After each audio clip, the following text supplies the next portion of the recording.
ನಮಸ್ಕಾರ. Welcome to ವಿ3 vastu and astrology. ಮಿಥುನ ರಾಶಿ ಗುರು ಸಂಚಾರ ಫಲ 2026 ಯಾವಾಗಾಗಿದೆಯೇ? ಜೂನ್ ತಿಂಗಳು 2ನೇ ತಾರೀಕಿಂದ ಜನ್ಮಗುರುವಾಗಿ ಇಷ್ಟು ದಿವಸ ಮಿಥುನ ರಾಶಿಯಲ್ಲಿದ್ದ ಗುರು 2ನೇ ಸ್ಥಾನವಾದ ಕರ್ಕಾಟಕ ರಾಶಿಗೆ ಸಂಚಾರ ಮಾಡ್ತಾರೆ.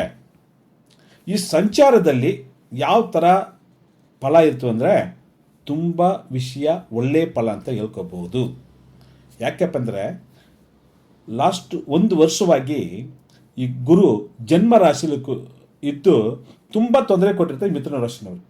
ಮೇಯ್ನ್ಲಿ ಹಸ್ಬೆಂಡ್ ವೈಫ್ ವಿಷಯದಲ್ಲಿ, ಗಂಡ ಹೆಂಡತಿ ವಿಷಯದಲ್ಲಿ ತುಂಬ ತೊಂದರೆಗಳು ಕೊಟ್ಟಿರ್ತವೆ. ತುಂಬ ಖರ್ಚುಗಳು ಆಗಿರ್ತವೆ.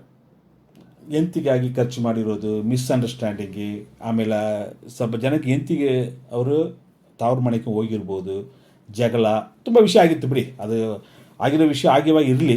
ಈಗ ಏನು ಒಳ್ಳೆಯ ವಿಷಯ ಆಗ್ಬೋದು ಅಂದರೆ ಆ 4 ವಿಷಯ ಮಾತಾಡೋಣ. 2ನೇ ಸ್ಥಾನಕ್ಕೆ ಗುರು ಕರ್ಕಾಟಕ ರಾಶಿಗೆ ಹೋಗುವಾಗ ಆ 2ನೇ ಸ್ಥಾನದಲ್ಲಿ ಸ್ವಲ್ಪ ಒಳ್ಳೆಯ ಫಲ ಕೊಡ್ತವೆ. ಅದೇ ಗುರು ದೃಷ್ಟಿ, 5ನೇ ದೃಷ್ಟಿ, 7ನೇ ದೃಷ್ಟಿ, 9ನೇ ಮನೆ ದೃಷ್ಟಿ ಸ್ವಲ್ಪ ವಿಷಯದಲ್ಲಿ ಒಳ್ಳೆಯ ಫಲ ಕೊಡ್ತವೆ.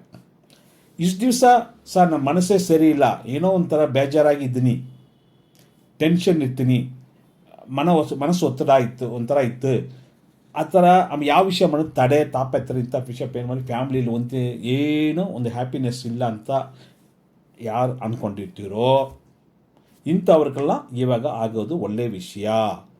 ಯಾಕಂದರೆ ಗುರು 2ನೇ ಸ್ಥಾನದಲ್ಲಿ ಉಚ್ಚ ಸ್ಥಾನಕ್ಕೆ ಹೋಗ್ತಾರೆ. 2ನೇ ಸ್ಥಾನ ಏನದು ಅಂದರೆ ಈ ಹಣಕಾಸು ವಿಷಯದಲ್ಲಿ, ಈ ಫ್ಯಾಮಿಲಿ ವಿಷಯದಲ್ಲಿ ಇದು ಒಳ್ಳೆಯ ವಿಷಯ ಕೊಡೋ ಸ್ಥಾನ ಅಂದರೆ 2ನೇ ಸ್ಥಾನ. ಧನ, ಕುಟುಂಬ, ವಾಕು ಸ್ಥಾನ ಅಂತ ಹೇಳ್ತಾರೆ. ಈಗೇನಾಗ್ತದೆ ಅಂದರೆ ಇಷ್ಟು ದಿವಸ ಯಾವುದೋ ಒಂದು ಅಮೌಂಟ್ ಬರಬೇಕು ಸರ್, ದುಡ್ಡಿನ ವಿಷಯದಲ್ಲಿ ತುಂಬ ಕಷ್ಟ ಬಿದ್ದಿದ್ದೀನಿ ಅಂತ ಹೇಳ್ತೀರಿ ನೋಡಿ. ಈ ಮಿಥುನ ರಾಶಿನವ್ರಿಗೆಲ್ಲ ಈ ಗುರು ಸಂಚಾರ ಆದ ಮೇಲೆ ನಿಮ್ಮದು ದುಡ್ಡಿನ ಹಣಕಾಸು ವಿಷಯದಲ್ಲಿ ಒಳ್ಳೆ ಇಂಪ್ರೂವ್ಮೆಂಟ್ ಕಾಣಬಹುದು. ಅದೇ ಥರ ಬ್ಯಾಂಕಲ್ಲಿ ಏನು ಅಕೌಂಟಲ್ಲಿ ನಂಗೆ ದುಡ್ಡೇ ಇಲ್ಲ ಸರ್, ಎಲ್ಲ ಸೇವಿಂಗ್ ಅಕೌಂಟ್ ಎಲ್ಲ ಅಕೌಂಟ್ ಜೀರೋ ಆಗಿರುತ್ತೆ ಅನ್ನೋರಿಗೆ ಸ್ವಲ್ಪ ಈ ಕೆಲಸದಲ್ಲಿ ಹಣಕಾಸು ನೋಡ್ಬೋದು. ತುಂಬ ಸಾಲಗಳಿದೆ ಸರ್, ತುಂಬ ದಿವಸಕ್ಕೆ ಸಾಲ ಇದೆಯೇ ಪೇಸ್ಟ್ ಮಾಡ್ತಾ ಇದ್ದಕ್ಕೆ ಸ್ವಲ್ಪ ಸಾಲಗಳು ನೀವು ಕಂಟ್ರೋಲ್ ತೊಗೊಂಬರ್ಬೋದು. ಇದು 2ನೇ ಸ್ಥಾನದಲ್ಲಿ ಕೊಡೋ ಫಲ. ಯಾಕೆಂದರೆ ಉಚ್ಚ ಗುರು ಯಾವುದೋ ಒಂದು ಬರುವಾಗ ಇಂಥ ವಿಷಯ ಫ್ಯಾಮಿಲಿ ಲೈಫ್ ಸೆಟ್ ಆಗೋದು ಚಾನ್ಸಸ್ ಇದೆ. ತುಂಬ ಜನಕ್ಕೆ ಮದುವೆ ಆಗೋ ಸಿಚುವೇಶನ್ ತುಂಬ ಚೆನ್ನಾಗಿರ್ತವೆ ಸರ್, ಹೊಸ ಫ್ಯಾಮಿಲಿ ಕ್ರಿಯೇಷನ್ ಆಗುತ್ತವೆ. ಈ ಮಿಥುನ ರಾಶಿನವ್ರು ಸ್ವಲ್ಪ ಗಂಡ ಹೆಂಡತಿ ಜಗಳ ಮಾಡಿಕೊಂಡು ಸಪ್ರೇಟ್ ಆಗಿರ್ತಾರೆ ನೋಡಿ, ಅವ್ರೆಲ್ಲ ತಿರುಗಿ ಸೇರೋ ಥರ ಟೈಮು ತುಂಬ ಚೆನ್ನಾಗಿರುತ್ತವೆ. ನಾವು ಮನೆ ತೊಗೋಬೇಕು ಸರ್, ಕಟ್ಟಬೇಕು ಅಂತ ಯಾರು ಲೋನ್ಗೆ ಟ್ರೈ ಮಾಡ್ತೀವಿ ನೋಡಿ, ಡೆಫಿನೆಟಾಗಿ ಲೋನ್ ಸಿಗ್ತವೆ. ಮನೆ ವಿಷಯದಲ್ಲಿ ಮುಂದುವರ್ಸ್ಕೋಬಹುದು. ಸ್ವಲ್ಪ ಜನ ಕಾರ್ ತೊಗೊಳ್ತೀನಿ ಕಾಯ್ತಿರೋರು, ಅವರು ಕಾರ್ ಒಳ್ಳೆ ಹೈ ಎಂಡ್ ಕಾರ್ಗಳು, ದೊಡ್ಡ ಕಾರ್ ತೊಗೊಳ್ಳೋ ಚಾನ್ಸಸ್ ತುಂಬ ಚೆನ್ನಾಗಿರ್ತವೆ. ಸ್ವಲ್ಪ ಜನ ಲ್ಯಾಂಡ್ ತೊಗೋಬೇಕು ಕಾಯ್ತಾ ಇದ್ದೀರಾ, ಅವ್ರಿಗೂ ಇದು ಪಾಸಿಟಿವ್ ನಡೆಯೋ ಟೈಮ್. 6ನೇ ಮನೆ ದೃಷ್ಟಿ ಇದೆ ಸರ್. ಅಂದರೆ ಈ 6ನೇ ಮನೆಯಲ್ಲಿ ಇಷ್ಟು ದಿವಸ ಕೆಲಸದಲ್ಲಿ ಸ್ವಲ್ಪ ಕಿರಿಕಿರಿ ಇರ್ತವೆ. ಸೊ ಆ ಕಿರಿಕಿರಿ ಎಲ್ಲ ಇವಾಗ ಹೋಗ್ತವೆ. ನಿಮ್ಗೊಂದು ರೆಕಗ್ನೇಷನ್ ಸಿಗ್ತವೆ, ನೀವು ಒಳ್ಳೆ ಕೆಲಸ ಮಾಡ್ತೀಯನಪ್ಪ ಅಂತ ಕರೆದು ಬಿಟ್ಟು ನಿಮ್ಮೊಂದು ಪ್ರಮೋಷನೋ ಇಲ್ಲ ಒಂದು ಅಡಿಷನಲ್ ರೋಲೋ ಒಂದು ಇದು ಕೊಡೋ ಚಾನ್ಸಸ್ ಈಗ ಉದ್ಯೋಗ ಮಾಡೋದಕ್ಕೂ ತುಂಬ ಚೆನ್ನಾಗಿರ್ತವೆ. ಸೊ ಉದ್ಯೋಗದಲ್ಲಿ ಇರೋ ವಿಷಯದಲ್ಲಿ ನಿಮ್ಗೆ ಒಂದು ಪವರ್ ಜಾಸ್ತಿ ಆಗುತ್ತೆ, ಲೀಡಿಂಗ್ ಕೆಪಾಸಿಟಿ ನಿಮ್ಗೆ ಜಾಸ್ತಿ ಆಗ್ತವೆ. ಅದೇ ಥರ 10ನೇ ಮನೆಗೆ ಈ 9ನೇ ದೃಷ್ಟಿ ಬೀಳ್ತದೆ. ಆವಾಗ ಏನಾಗ್ತದೆ, ಈ ಬಿಸ್ನೆಸ್ ಯಾರು ಮಾಡ್ತಿರೋ ಈ ಮಿಥುನ ರಾಶಿನವ್ರಿಗೂ ಒಳ್ಳೆ ಇಂಪ್ರೂವ್ಮೆಂಟ್ ನೋಡ್ಬೋದು, ಲಾಭ ಪಡ್ಕೋಬಹುದು. ನಿಮ್ಗೆ ಬಿಸ್ನೆಸ್ಲಿ ಯಾರು ನಿಮಗೆ ಶತ್ರುಗಳಿದಾರೋ ಅಲ್ಲ ಸ್ವಲ್ಪ ನಿಮಗೆ ಫೇವರಬಲ್ ಆಗಿ ವರ್ಕ್ ಮಾಡೋ ಸಿಚುವೇಶನ್ ಬರುತ್ತೆ. ಅದೇ ಥರ 8ನೇ ಸ್ಥಾನಕ್ಕೆ ಇರೋದು ಸ್ವಲ್ಪ ಈ ಗಾಡಿ ವಿಷಯದಲ್ಲಿ ಸ್ವಲ್ಪ ಕೇರ್ಫುಲ್ ಆಗಿರಬೇಕು. ಇದು ಒಂದೇ ಅಲರ್ಟ್ ಆಗೋ ವಿಷಯ. ಅದೇ ಬಿಟ್ಟರೆ ಫ್ಯಾಮಿಲಿ ಲೈಫ್ ತುಂಬ ಚೆನ್ನಾಗಿರ್ತವೆ. ಮನೆಯಲ್ಲಿ ಯಾರಿಗೋ ಮದುವೆ ಮಾಡಬೇಕಂತ ಕಾಯ್ತಾ ಇದ್ದೀರೋ ಈ ಮಿಥುನ ರಾಶಿನವರು, ಇಲ್ಲ ಒಳ್ಳೆಯ ವಿಷಯ ಯಾವುದೋ ಶುಭ ಕಾರ್ಯ ಮಾಡಬೇಕು ಅಂದ್ಕೊಂಡಿದ್ದೀರೋ ಅವ್ರಿಗೆ ಒಳ್ಳೆ ಟೈಮ್. ಅದೇ ಥರ ಮಿಥುನ ರಾಶಿ ಹುಡುಗ ಮದುವೆ ಕಾಯ್ತಾ ಇದ್ದಾರೆ ಅವ್ರಿಗೂ ಒಂದು ಮದುವೆ ಸೆಟ್ ಆಗೋ ಟೈಮ್ ತುಂಬ ಚೆನ್ನಾಗಿರ್ತವೆ.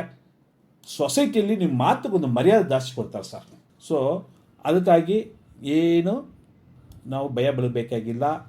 ಸ್ವಲ್ಪ ಜನಕ್ಕೆ ಮನಸ್ಸಲ್ಲಿ ನೆಮ್ಮದಿ ಇಲ್ಲ ಸರ್ ಅಂತ ಯಾರು ಫೀಲ್ ಮಾಡ್ತಾರೋ ಈ ಜನ್ಮಗುರು ಹೋಗಿ ಈ ಡಿಪ್ರೆಷನ್ ನೋಡ್ತೀವಿ ನೋಡಿ, ಡಿಪ್ರೆಷನ್ ಎಲ್ಲ ಸ್ವಲ್ಪ ಕಮ್ಮಿ, ಒಳ್ಳೆ ನೆಮ್ಮದಿ ಸಿಗ್ತವೆ. ಹೆಲ್ತ್ ವಿಷಯದಲ್ಲಿ ಒಳ್ಳೆ ಇಂಪ್ರೂವ್ಮೆಂಟ್ ಚೆನ್ನಾಗಿರ್ತವೆ. ಸೊ ಅಲ್ಟಿಮೇಟ್ ಆಗಿ ನಾವು ಹೇಳ್ಕೋಬೇಕು ಏನಪ್ಪ ಅಂದರೆ, ಗುರು ಸಂಚಾರ ಏನಾಗ್ತಂದರೆ ತುಂಬ ಜನಕ್ಕೆ ಮದುವೆ ವಿಷಯದಲ್ಲಿ ಒಳ್ಳೆ ವಿಷಯ ನಡೀತದೆ, ಬಿಸ್ನೆಸ್ ವಿಷಯದಲ್ಲಿ ಒಳ್ಳೆ ನಾವು ಇಂಪ್ರೂವ್ಮೆಂಟ್ ಇರ್ತವೆ, ಹುಡುಗರು ಯಾರು ಓದ್ತಾರೋ ಆ ವಿಷಯದಲ್ಲಿ ಒಳ್ಳೆ ಫಲ ಇರುತ್ತದಂತ ನಾವು ಇದು ಮೇಯ್ನಾಗಿ ತಿಳ್ಕೊಳ್ಳೋ ವಿಷಯ.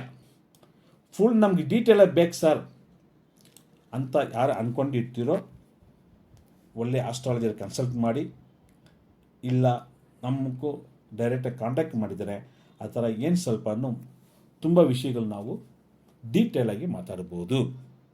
ಒಳ್ಳೆಯದಾಗ್ತವೆ. ಧೈರ್ಯವಾಗಿ ಮುಂದುವರಿಸಿ. ನಮ್ಮ ಚಾನಲ್ ಯಾರು ಸಬ್ಸ್ಕ್ರೈಬ್ ಮಾಡೋ ಸ್ವಲ್ಪ ಸಬ್ಸ್ಕ್ರೈಬ್ ಮಾಡಿ ಸರ್, ರೈಟಾ? Thank you. All the best. ಒಳ್ಳೆಯದಾಗಲಿ ಸರ್.